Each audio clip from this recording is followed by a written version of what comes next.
Herkese merhabalar. Ben Huri. Huri Tek Mutfak'ta kanalıma mutfağıma hoş geldiniz.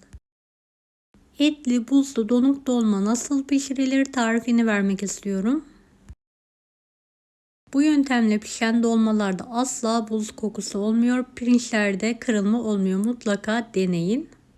Buzluktan çıkardığım donuk buzlu etli dolmalarımı tencerenin içine alıyorum. Üzerine bir tatlı kaşığına yakın tuz serpelim. Ve soğuk su gezdirelim. Kapağı kapalı bir şekilde kaynayana kadar yüksek, daha sonra kısık ateşte pişirmeyi bırakalım. Videomu izlerken buraya kadar geldiyseniz yorum kısmına herhangi bir emoji bırakırsanız bana destek olmak için sevinirim.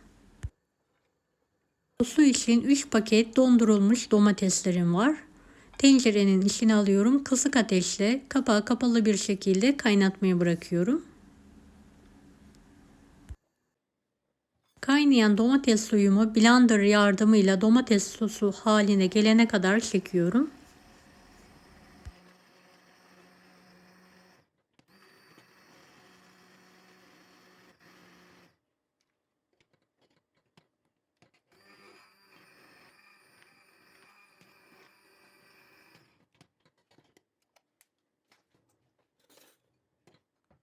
İçindeki oluşan köpüğü toplayarak atalım.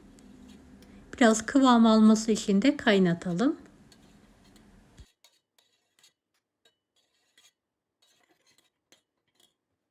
Yeteri kadar kaynayan domates suyumun içine tuz ve zeytinyağı gezdiriyorum.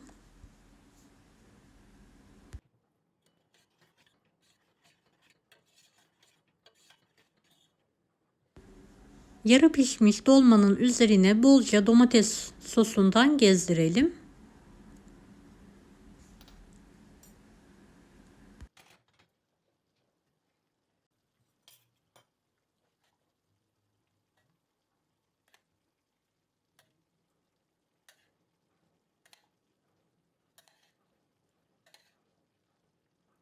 Evet, domates suyunun hepsini üzerine gezdirdikten sonra kapağını kapatalım ve pişirmeye bırakalım.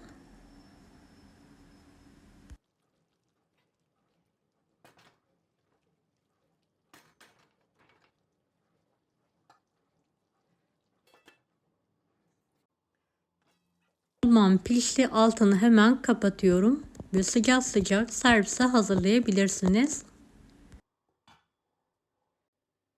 Şöyle bir tanesini yakından göstermek istiyorum. Gerçekten çok lezzetli oldu.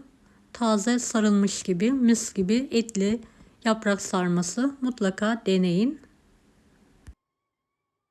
Deneyecek olanlara şimdiden kolaylıklar dilerim. Kanalıma ücretsiz abone olmayı unutmayın. Bir dahaki videolarda görüşmek üzere. Allah'a emanet olun. Hoşça kalın. Daha farklı tarifler için bunları da izlemeyi unutmayınız. Kolay gelsin herkese.